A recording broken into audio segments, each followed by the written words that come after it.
Hello, Katja here, and today comes a tutorial for the Finnabair creative team. And today you will see how I create on my fake canvas. Yes, I have a big piece of like chipboard wooden box that had come with some embellishment. And yes, use sometimes cardboard boxes like that's very sturdy, as they were a canvas. And this will be perfect to work on canvas like a canvas look like. You can add fabric if you want it to look more like a canvas, but it will be perfect for my project. So sometimes use what you have at home and try to find new possibilities. Here you can see me adding white heavy gesso, and that is because I want to have a playing with the texture on. And I have texture paste, white crackle paste, that I will add for texture for this canvas. And I will add it with my silicone brush, and you see me, I will add it like randomly, but anyway, I'm not tapping it, or I'm not doing swirls, because I want it be randomly, but not in a way. I'm doing vertically and horizontal only to not make the background too busy. And that depends about your composition, what you will do. And you see me doing white crackle paste all over my base, and that because I didn't know how to do my composition. I haven't decided what I will do, so that's why I'm adding the texture paste all over, but really you don't need to do that. Here I have some wooden pieces, and I will add them on my base, and I realized that I didn't have enough texture paste. If you had a more thick layer, you can use it for like a glue. So I have some 3D gloss gel, and I will have like a blob of 3D gloss gel, and I'm now randomly doing my background texture for my composition. And I start with the biggest pieces, and they are more down on my plate. And that's why I'm thinking like that, because I want it to be more heavy on the middle and down, to not be heavy on the sides, where I will add, in this case, some flowers. I want it to be heavy on the middle. And suddenly I realized I want something in my background, so I'm adding some metallic embellishments. And you see, that's the way it is when you haven't decided exactly. You work and you're doing, and suddenly you change your mind, or you got the idea, or like this can happen for me, because I have something on my table from my previous project, and I realize, wow, this I can choose. And that's okay. I think that is a part of your process. I'm not doing my plans. For many years ago, I did the plans, but now I try to create with the flow. I can have like a small vision, but then after a while I go with the flow. So now you see me in the end adding the more smaller pieces, and my background start to be ready, and I'm leave it a little bit for drying. But before I will dry, I'm adding some mini art stones, and I only want to add not too much, and only where the small wooden pieces end. And I'm not using any extra glue. I used the leftover from the 3D Gloss gel and the Crackle paint that is still wet to leave the mini art stones to let it glue.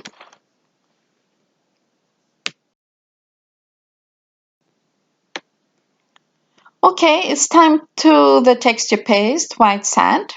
It's a paste that have a sandy effect, not too big pieces of sand, but I think it'll give a gorgeous right effect for this, because I don't want the sandy effect to overtake. I still want to keep the wooden pieces like for the wooden effect. And the paste, I only like to fill out the gaps.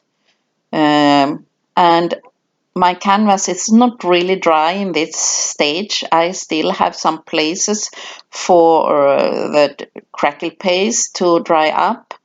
The crackle paste, I try to not heat on it. I try to dry it for itself because it get the nicest crackles.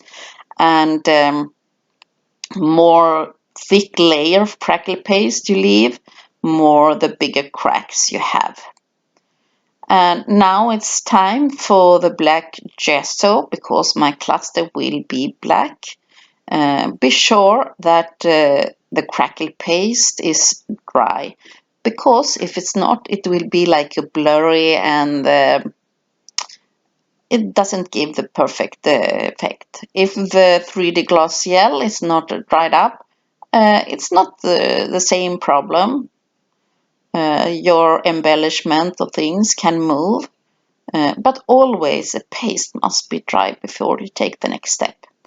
And to fill out all the gaps, I have my water bottle and a spray, because I want the color to fill out all the gaps in the cluster. And it can be a little bit tricky. That's why I also have the small brush, so I can come everywhere. So sometimes when you have paint with black color, you need to go all over it again. And I'm turning my canvas around so I don't miss any spots, because it's so easy. And be sure, if you like this video, to give it a thumbs up. Be sure to do that to everyone. If you like a video, it helps the video to they who do creators to keep them going.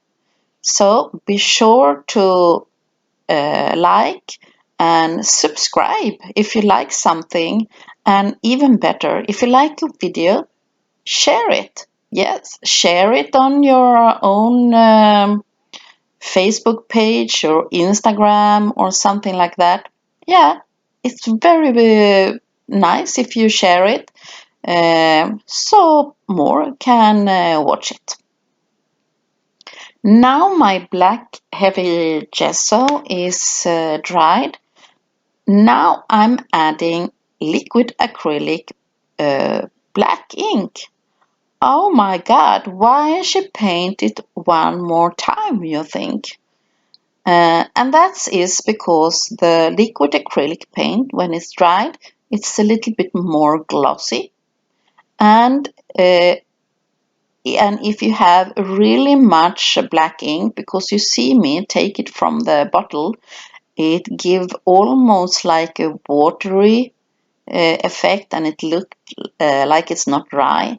And I want it to be a little bit more glossy, because the heavy black heavy gesso it gives a matte effect. And right now I want it to be a little bit more black, more glossy when it dries up.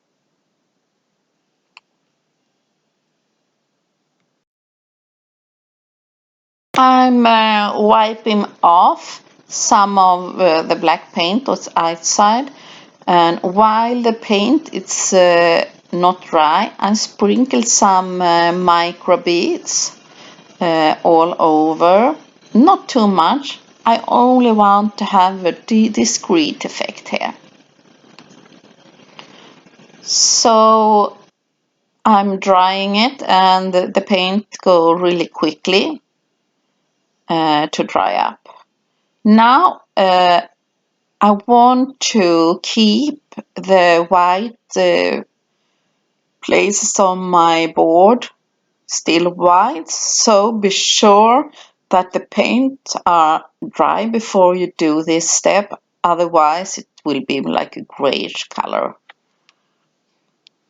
And here you can change your brush, because I will do the dry brushing technique, and carefully on the top of my cluster I'm adding some white gesso, because you can see that now my texture from the white sand and the small wooden pieces, it really will start to show. So I'm adding again on the edges and all over, because I want the edges to be like a soft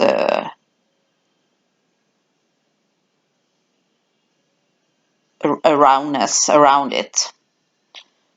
Time to add some metallic embellishment, and you can see me now trying around how I will add my composition. I had more metallic embellishments on my table, but I really enjoy and like my cluster so much, so I didn't want to have so many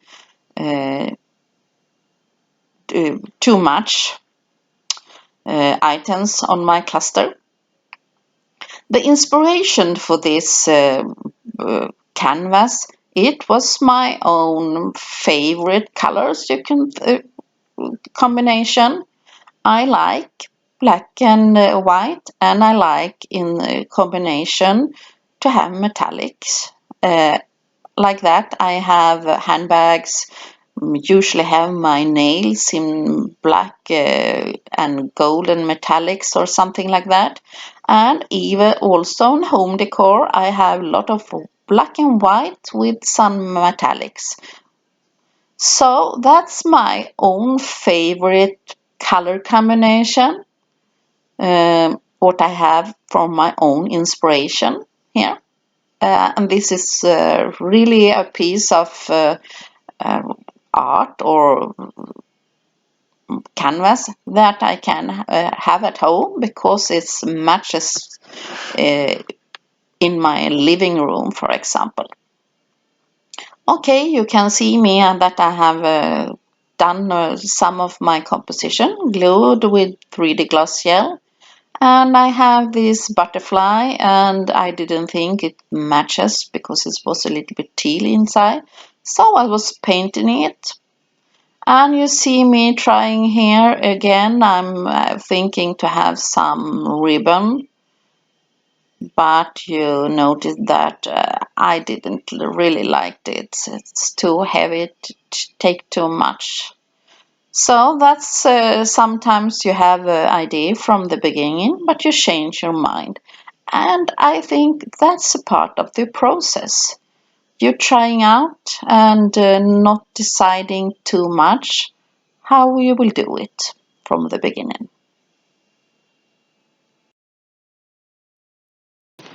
And I'm adding some cheesecloth in the background of my cluster of 2 flowers.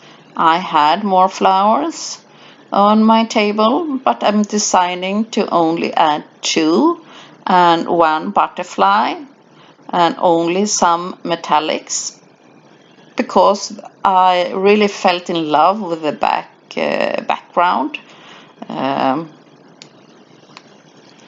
So I'm gluing with the 3D Gloss gel. You can use the matte 3D matte gel or heavy bodied gel. It works the same. So I'm adding my composition and I really like it. It's the black background. I really now need to do that. I'm thinking that I can do almost the same technique, but in other color combination, perhaps. But this time it will be something perfect to hang on the wall. And I also think my two girls who like black and white also for home decor should enjoy it. So I'm happy that you are here, and please, if you have questions, feel free to ask them, or I'm happy to if you want to leave a comment. I'm reading all the comments. Uh, uh, uh, Also, to if you have questions, I try to ask them so soon as possible. So, hope you really like my process and try to get inspiration from what you really like, both from fashion, bags, nails, home decor. Yeah, there are so much inspiration from everything. You can find inspiration from art also. Here I have some Mica flakes in gold leaves, and you see me adding them a little bit carefully. I don't want the metallic effect take over in the background. I only want to add some Mica flakes here and there, and I want to add them pretty near my flowers. And they doesn't show so much. Only when you take a closer look, you can see them shine a little bit here and there. And I'm adding them with the 3D Gloss gel, and you don't need so much to add them. But you see them, I'm adding pretty close near my flowers. And in the end, I have a golden micro beads again. Around the leaves, and I think I'm pretty happy with that. I only will add some vintage gold on my butterfly because the butterfly are still black, so it will have a little bit gold to show more better. And I'm really happy with my fake canvas and hope you like it, and I hope to see you in my next tutorial. So for now, and see you later. Bye bye.